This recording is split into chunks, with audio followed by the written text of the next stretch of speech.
All right, folks, welcome back to the channel here for the doubles disc review, where I will act as the amateur, and my buddy here, Matt Gibbons, a local pro, 980-ish rated, won a few events here at the end of the year, is going to be serving as our pro. That way you can see what the disc will do for you, no matter what your arm speed is. Also, go give Mac a follow here. He puts out some great content on Instagram, his own YouTube channel, and he also gives lessons. So if you are living in the Mobile, Alabama area, or you don't mind traveling, this guy can hook you up with some lessons for a good price. He's helped me out quite a lot, and so I definitely want to shout him out for that as well. But before we get any further, first we need to shout out our partner who helps make these reviews possible. I'm sure you're surprised a pharmacy sponsored this video, but Saraland Pharmacy is actually the best disc golf store in southern Alabama. They carry a wide variety of discs from all the top manufacturers, including Innova, Discraft, Discmania, and all the Trilogy brands, as well as MVP and Axiom. They also carry plenty of plastic from lesser-known brands such as Lone Star Disc and Thought Space Athletics. Their pricing is fantastic. And speaking of pricing, they have a very robust used disc section where you can get some lightly used plastic for a fantastic price. And you can also pick up various disc golf equipment that'll help you along the way. So if you're in Mobile County or any of the surrounding areas, or heck, even if you're on the Eastern Shore, definitely pass on by the Saraland Pharmacy, as they have a wide variety of equipment that I'm sure you'll love. It's definitely worth the trip. You certainly won't regret it. All right, Max, so what are we looking at this time around?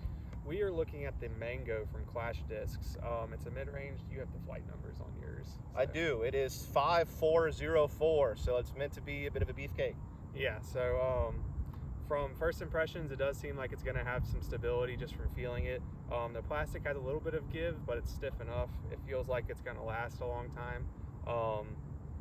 But really, we're going to see how it flies. Yeah, I mean, for me, just from first impressions, it kind of reminds me of something like a drone or maybe an anchor, if you're a latitude guy, where it is very overstable, but it's not like a Justice or something like that that doesn't really have any glide and just like really wants to get to the ground super quickly. You can still get some pretty good forward progress on this disc before it gets fade, but it's gonna fade, right? And so it's gonna be just exactly what you want out of an overstable mid-range, and it's gonna be great for headwinds and situations like that, I think, as well. You can even get some forehands on it, maybe if you're looking for a mid-range to get some flicks on, if you want something a little bit faster than your putt and approach disc in that regard. So yeah, we're both going to kind of run through it. We're actually going to compare it to the Berry, which is another disc from Clash, which is kind of meant to be more of its neutral to slightly understable counterpart, where this disc is going to be a bit more shallow than the Mango, and it's also going to be a heck of a lot less stable. So we're going to kind of run you through that now. All right, so I'm going to start with the Berry first, just to kind of give you a little bit of a baseline of like what a neutral flying disc from Clash disc looks like. Let's be honest, flight numbers are going to vary from company to company. So this is what, for me as an AM, a 5.5 -1.1 from Clash disc flies like, and then we'll compare it to the Mango.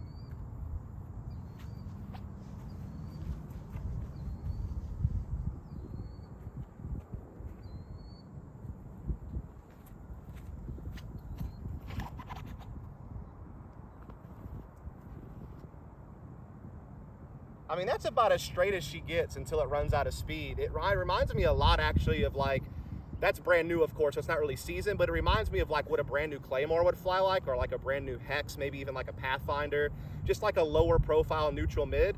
But now we're gonna pick up a Mango here, and I imagine we're gonna see a big difference. We're trying to throw this relatively the same.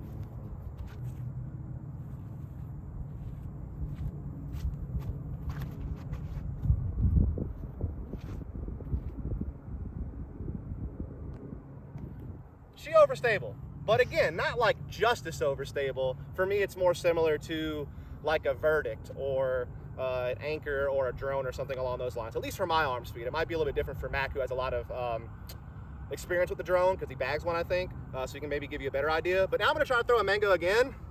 This time I'm gonna try to put in a little Annie and see if I can get like a little flex line out of it.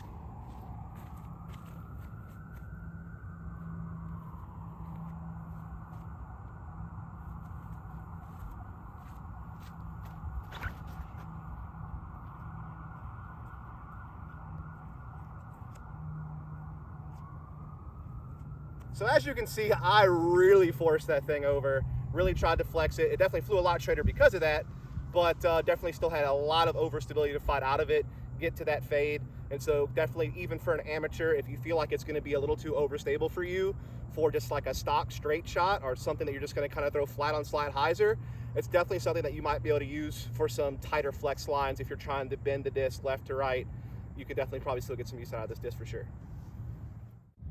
All right, so just to give you a little bit of information, the Berry, the first disc I threw, the more neutral to slightly understable, I got this one just under 300 feet. For the Mango, I threw flat, got that one probably a good 25 to 30 feet shorter. And then the Mango that I flexed over really hard actually was pretty much dead even with the Berry, but obviously just in a much different position on the field. So let's see what Matt can do with these. All right, so I'm gonna basically just replicate exactly what Dustin did and kind of show you what they fly like with a slightly higher arm speed. So first off, I'm gonna throw the Berry, maybe slight hyzer, but pretty much flat.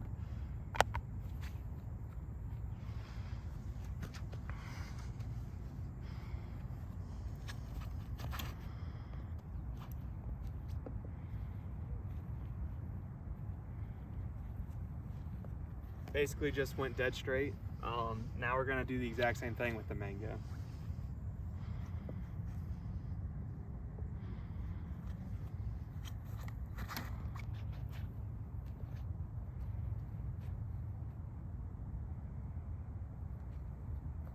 It actually carried straight a good bit. It had like the tiniest bit of flip up to it. So you can definitely cover some distance with it. It's not uselessly overstable. But lastly, I'm gonna throw the other Mango and kind of do a flex line like Dustin did as well.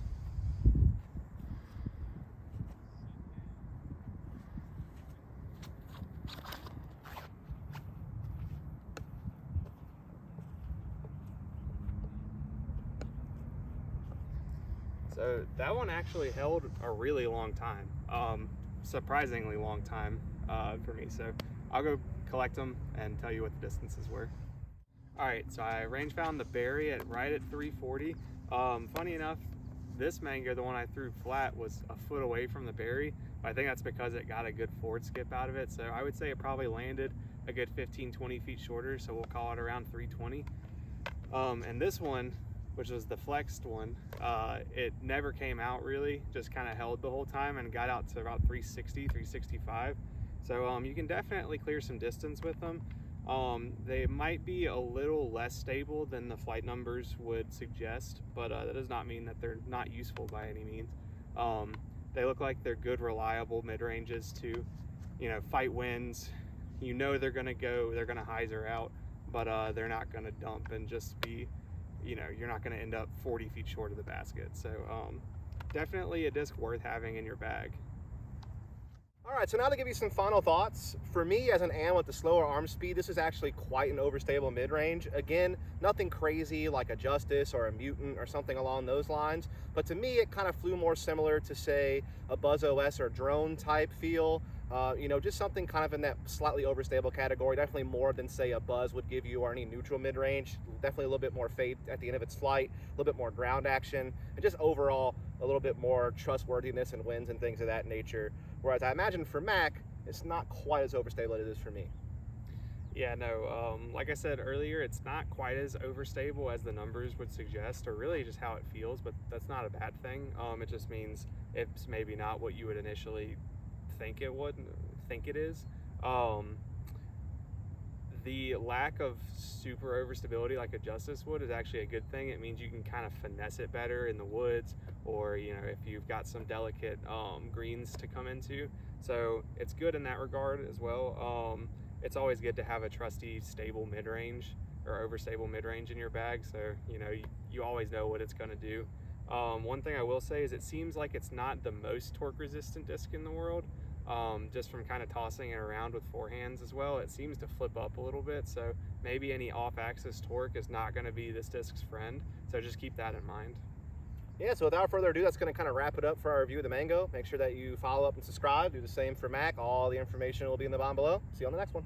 Later.